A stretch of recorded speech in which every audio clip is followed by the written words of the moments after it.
Familia, ¿qué onda? ¿Qué tal? ¿Cómo están? Oigan, el día de hoy un videíto largo, pero creo que bastante sustancial. La licenciada está estudiando unos temas y hoy en lo que me pasa sus apuntes y les pasamos los apuntes, vamos a debatir rápidamente algunos temas. El tema del día de hoy es psicología en tiempo de crisis. Todos los apuntes que voy a leer son autoría de la licenciada. Entonces vámonos rápido. Psicología y derechos humanos. Una crisis es un conflicto puntual que exige esfuerzos puntuales y momentáneos en respuesta. Vivimos en un estado de crisis permanente. ¿Por qué vivimos en un estado de crisis permanente, licenciada?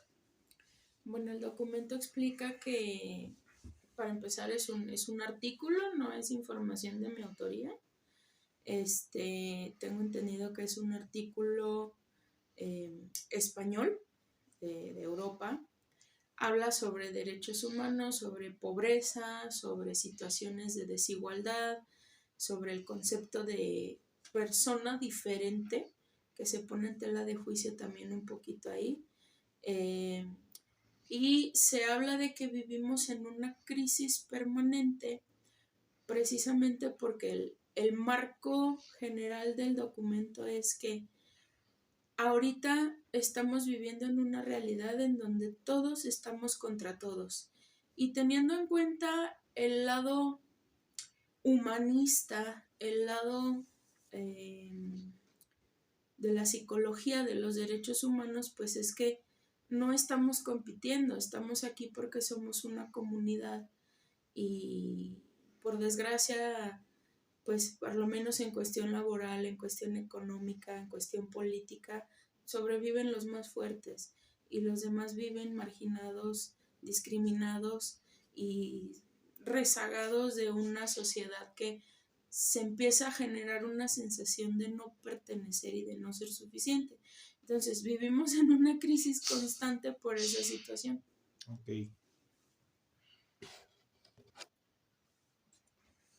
Ok. La crisis es acompañada de una emoción potente y peligrosa, el miedo. Estoy de acuerdo con esta situación.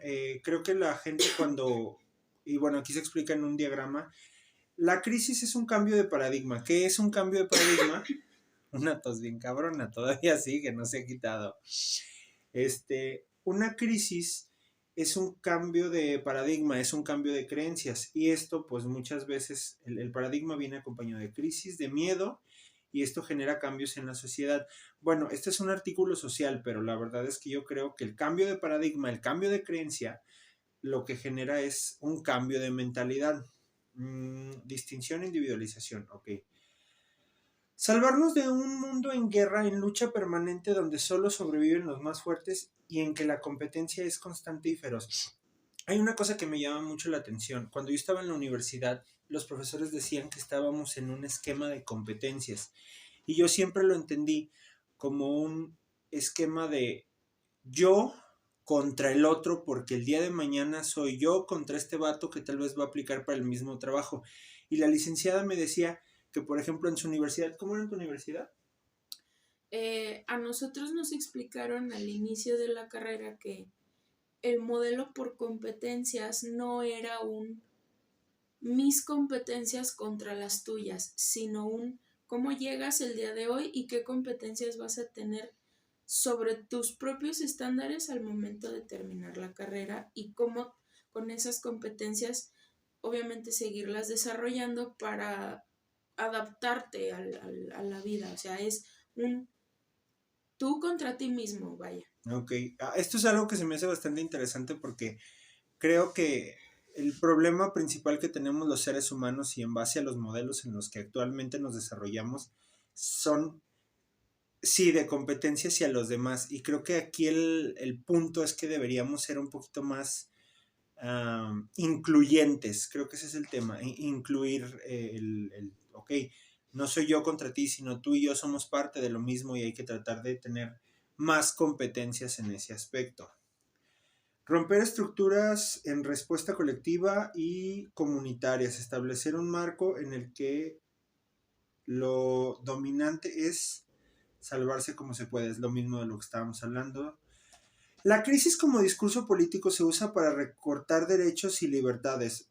para poner en crisis la opción de cambiar las cosas para que todos pensemos que estamos en una lucha permanente de todos contra todos, en la que lo único importante es salvar el propio pellejo. Se destruyen las redes de solidaridad y mecanismos colectivos en respuesta. Bastante acertado este punto. Vivimos en un mundo enfermo donde vuelven las viejas enfermedades sociales. Ok. La falta de amistad, falta de comunicación y persecución del diferente. Se culpa al pobre de ser pobre. Uy. Esta es una anotación bastante interesante. Vivimos en un mundo enfermo donde vuelven las viejas enfermedades sociales. La falta de amistad, falta de comunicación y persecución del diferente. Se culpa el pobre. Lo repetí 2 veces porque la verdad es que creo que se explica solo, pero ¿algo que quiera agregar sobre esto? En cuestión de, o sea, va junto con el punto anterior, el punto de vista político de la desigualdad, porque muchas veces, o a mí me ha tocado muchas veces que dicen, ay, es que eres pobre porque te conformas, es que no te alcanza porque no buscas algo mejor, porque, o sea, cosas así, ¿no?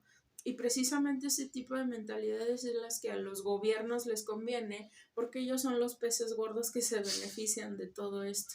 Ok, ya nos pusimos un poquito políticos, pero pues sí, la verdad creo yo que Es que no puedes hablar de un problema social sin meter política. Sí, o sea, la verdad es que sí, o sea, no, sí, no tengo nada más que agregar. El coste de la vida se ha incrementado y los ingresos han disminuido. Los jóvenes ya no pueden soñar con un futuro. El futuro no existe, hay que sobrevivir, responder a la crisis permanente. Ok, esto es un tema que a mí me gusta mucho y me llama mucho la atención. Justamente, bueno, si han estado siguiendo los videos de aquí del canal, ven que han estado subiendo videos sobre orientación vocacional, sobre lo que es buscar un trabajo. Y algo que, bueno, yo quería comentar en un video personal, pero lo voy a hacer ahorita. Es bastante difícil conseguir un trabajo. Yo hace rato platicaba, por ejemplo, con mi mamá me lleva 26 años, y me decía mi mamá, hijo, ¿tú crees que, por ejemplo, la vida nunca fue difícil para nosotros, o sea, para nosotros, su generación? Y yo le decía, yo, siéndote bien sincero, yo tengo la creencia de que era más fácil porque yo creo que no eran tantos, yo creo que, ok, si bien no había, si había más empleos, pues a lo mejor no era tanta la gente que se educó, que se preparó, mejor dicho, pero sí, yo creo que sí, porque no tengo el dato exacto, pero tengo entendido que de 1995, que es la fecha a la que yo nací, a 2023, que es el día de hoy, 24. 24, muchísimas gracias. Por ejemplo, la población ya se duplicó, entonces Un 25%. un 25%. ¿Los datos son del estudio o tú En los tienes? 1992 éramos aproximadamente 102 millones de mexicanos y ahorita somos 125, entonces Ah, ok. se aumenta un Ok. 25%. Excelente. Entonces, sí, hay datos, hay videos sobre este tema. Entonces, sí creo que actualmente estemos viviendo en tiempos de crisis. ¿Por qué? Porque pues las cosas, los paradigmas están cambiando. Vaya, sobre el tema que se está hablando, el paradigma está cambiando. Ahorita el hecho de que una persona tenga una licenciatura, pues no es así como que, ya. Y justamente el trabajo que yo estoy haciendo, la orientación vocacional que yo estoy haciendo, es también un reflejo de, o sea, yo soy licenciado, yo tengo título y cédula, y no crean por eso que es así como de, pues, tú ya deberías tener trabajo, o sea, Y haciendo comparación nacional. generacional, como comentabas de tu mamá, Uh-huh. puede que, porque ustedes creen que para nosotros fue fácil, puede que No, tampoco haya sido fácil para cómo se acomodaban los tiempos en ese entonces, pero diferente sí es. sí, Diferente a como vivimos hoy sí es. Le comentaba yo al licenciado que, por ejemplo, antes una secretaria que había estudiado mecanografía era como de wow, la licenciada de la familia. Y ahorita una persona que tiene 2 o 3 licenciaturas, un doctorado, título, cédula, maestría, es como de, Y bueno. ¿qué más? O sea, chido. O sea, es diferente. Todo se va ajustando de acuerdo a la demanda, pero sí es diferente en definitivo. Ahora, ojo, bien importante y bien interesante. Bueno, es mi opinión, pero creo que también la licenciada comparte el punto. No es queja, o sea, bueno, este video no es queja, es simple y sencillamente, entre otras muchas cosas, el hecho de nosotros como psicólogos estamos documentando la situación. Puede parecer queja y bla, bla, bla, pero es documentar la situación, ¿eh? Ok, Sí. bueno. El trabajo es parte de nuestro pasado, presente y futuro, y su pérdida hace que se tambaleen los cimientos de nuestra identidad y nuestros planes de vida. Yo en lo personal estoy de acuerdo con la situación. Se genera en las personas una percepción exageradamente negativa de falta de competencia, vergüenza, frustración, culpa, impotencia, etc. Híjole, completamente de acuerdo. O sea, en lo personal les puedo decir que es completamente de acuerdo. Esto a lo mejor en un video posterior yo lo platico en lo personal, pero sí, de acuerdo. Las propuestas. Esto es lo interesante. Ok, bueno, hasta ahorita estamos concluyendo que el estudio es un estudio hecho en España, entonces tal vez el estudio no eh, necesariamente tiene que tener relación con México, ¿verdad? Pero el asunto es que yo sí creo, lastimosamente no me he salido a hacer mucha entrevista, pero en lo que yo he escuchado así con gente cercana a nosotros, sí creo que vivimos en una situación en un mundo de crisis en el que lo que yo creía que era o lo que yo creía que iba a ser, pues ya no es, y eso obviamente cambian las circunstancias. Cuando yo decidí que quería estudiar una carrera universitaria era el año 2005 Uh-huh. aproximadamente. Y pues créanme que yo pensaba que de acabando la carrera, ay, el licenciado, y de volada iba a conseguir trabajo, iba a conseguir un trabajo bien, estable, con mucho sueldo. Y pues la verdad es que no, o sea, la realidad actual no es. Justo el otro día estaba recordando el día que salió en la computadora el dictamen de mi aceptación a la UDG, Uh-huh. porque Saludos a la UDG. soy de la Universidad de Guadalajara. Y viéndolo desde hoy, me acuerdo y me da risa porque hasta lloré de felicidad, aventé la computadora, grité, brinqué, desperté a mi mamá y celebré como si en ese momento mi vida hubiera cambiado 100%, y creo que en ese sentido el hecho de elegir estudiar una carrera universitaria, al menos en esos tiempos, para mí era, ya con eso mi vida va a cambiar. Y la verdad es que no, hay que seguir trabajando y picando piedra, como se dice coloquialmente, después de estudiar una carrera, porque la vida te cambia en la medida en la que te puedes adaptar y en la que tú le inviertes. Perdón que te interrumpa. La vida te cambia en base a los conceptos o creencias mentales que tú vas desarrollando, en las competencias que vas desarrollando hacia ti mismo. Sí. Okay. Propuestas de intervención. Los psicólogos somos trabajadores del bienestar social y también cuidarnos. Ciudadanos. Perdón, ciudadanos afectados. Ok. La psicología cumple la función de hacer asumible lo inasumible. Uy. Martín Baró, 1989. Es la referencia.